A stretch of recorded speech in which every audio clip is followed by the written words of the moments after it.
just on to whatever game that they think is going to be the hardest. Trap games have caught so many teams already this split, and not considering that somebody is actually going to, or they are going to take a team for granted, and they do. Speaking of trap games, you kind of have to mention Dignitas. I feel like almost every week they're calling at somebody and they're like, yeah, we're going to have easy end of the week, and then they lose another upset game. Easy end of the week, we lose another upset game. Yeah. How many times are they going to do that? I don't know. I don't know. Well, we see on the analyst desk, we joke about it, but Crumbs and Kiwi Kid go to talk about a play, and Crumbs says Kiwi knew what he was doing, and Kiwi says, I actually, I just kind of went in. I felt like going in. Yeah, they're hiding something. Plus, they're also just giving that happy-go-lucky vibe off. Always. The smiles across the board for Dig. So let's check out the standings right now after a topsy-turvy day of upsets. In first place, it's CLG, LMQ, and Dignitas. Then, still just one game back, it's another tie for fourth place with Cloud9 and TSM.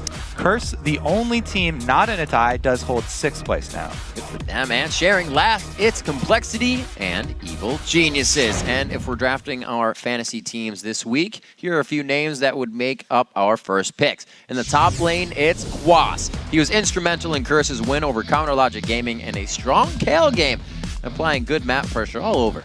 And OP in the jungle, it is Kez. His Evelyn was everywhere on the map, keeping Dignitas off balance, and it allowed Complexity to pull off a huge upset victory. Next up, it's Xiao Xiao. He had a nearly flawless Orianna game to help his team finish the week, still holding on to first place. And despite a 1-1 week, Wild Turtle turned in 2 good games, only dying once and racking up 11 kills. And our OP support this week was X-Special. His solid Thresh game this week pulls him closer to the 1,000 career assists.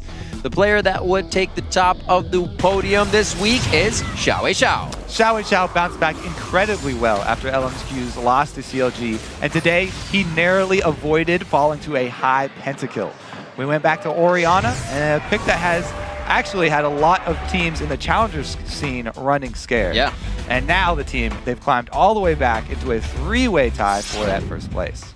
He's definitely somebody that, LMQ as a team, they were kind of on the boards as a team to watch, but Xiao Xiao, I think as a player that people have said we're going to watch, has lived up to and consistently lives up to his name. I think the last one to do that really strong was like Bjergsen or somebody. Yeah, both of those mid laners, right. As soon as they came in, instant results. Absolutely. That's just about going to do it here for the LCS this week, but don't forget to tune in tomorrow for the European LCS, which will be broadcasting from the historical Wembley Arena in London.